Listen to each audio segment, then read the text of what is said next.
The Generating Availability Data System, or GADS, was initiated in 1982 as a source of reliability information for industry analysts to use for a variety of applications.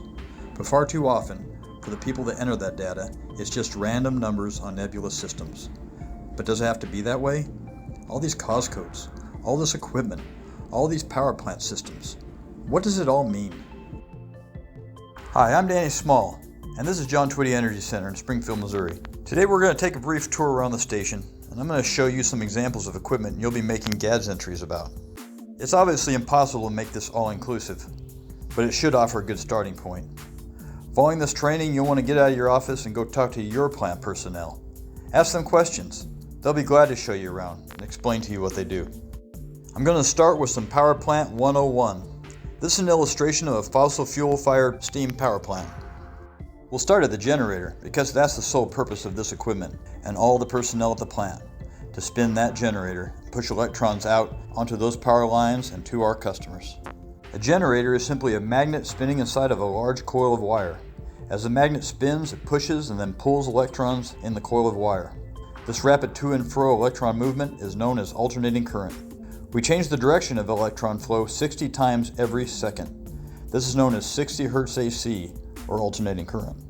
To produce 60 Hz AC, we must spin our generator at 3,600 revolutions per minute. 60 cycles per second times 60 seconds in a minute equals 3,600. To spin that generator, we use a steam turbine.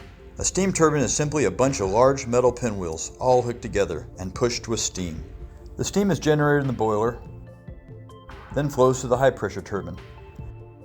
The high pressure exhaust is then piped back to the boiler to gain more temperature before being piped back to the intermediate pressure turbine. The intermediate exhaust then flows through the crossover pipe to the low pressure turbine. The low pressure turbine exhausts to the condenser. The condenser is a large box filled with tubes of circulating water. This circulating water is cooled by a cooling tower, a lake, or a river.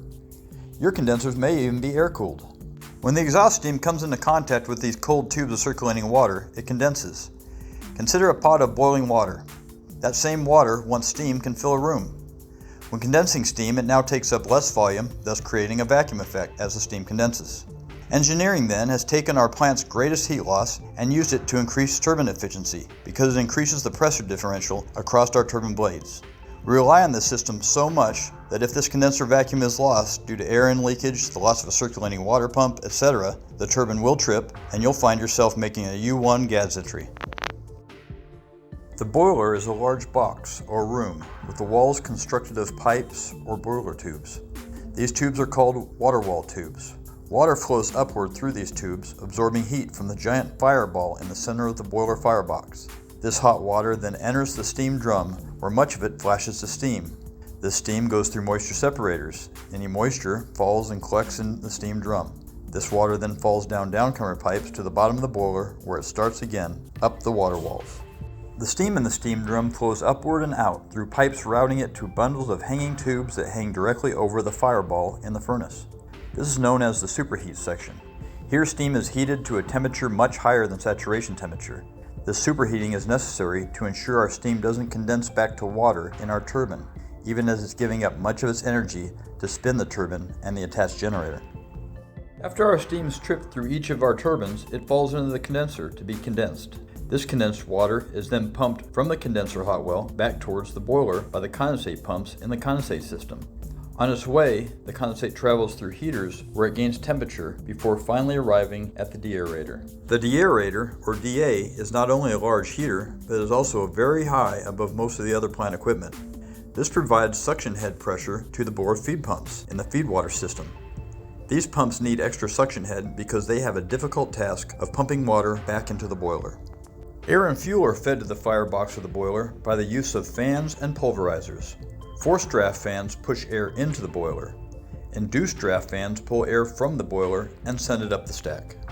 Some of the forced draft fan discharge is either sent directly through the pulverizers or to the suction of primary air fans, both through the pulverizers where it picks up fine coal dust that has been crushed by bowl mills, ball tube mills, or perhaps hammer mills. The coding for the coal system is divided into two distinct subsystems: boiler fuel supply to bunker and boiler fuel supply from bunkers to boiler. Most of your fuel supply to bunker equipment is located outside. Coal must be removed from train cars and delivered to the coal pile for stockpiling, and then brought up belts and into the plant for storage in the bunkers. Bunkers are large, funnel-shaped storage containers located in the upper floor of the plant directly above the rest of the coal system.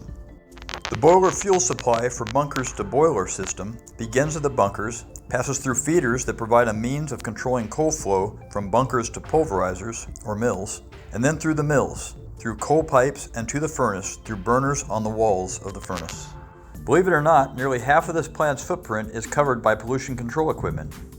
You'll code events around this equipment from time to time as well. Wet scrubbers, dry scrubbers, precipitators, bag houses, NOx reduction equipment, and carbon monoxide reduction equipment. Outages and deratings related to this equipment are not as prevalent and should be spelled out for you before you even sit down to make a GADS entry. So that is a coal-fired power plant in a nutshell. Hopefully this short overview has been helpful in allowing you to perhaps have a better idea of the diverse systems that impact electric plant reliability. As you decipher logs and notes and look through cause codes to make GADS entries, you'll be able to better visualize the equipment. That concludes our tour. A question and answer session will immediately follow the conclusion of this video. If you are watching this on demand, then please don't hesitate to reach out to me or your individual plant personnel with any questions you may have. Thank you very much.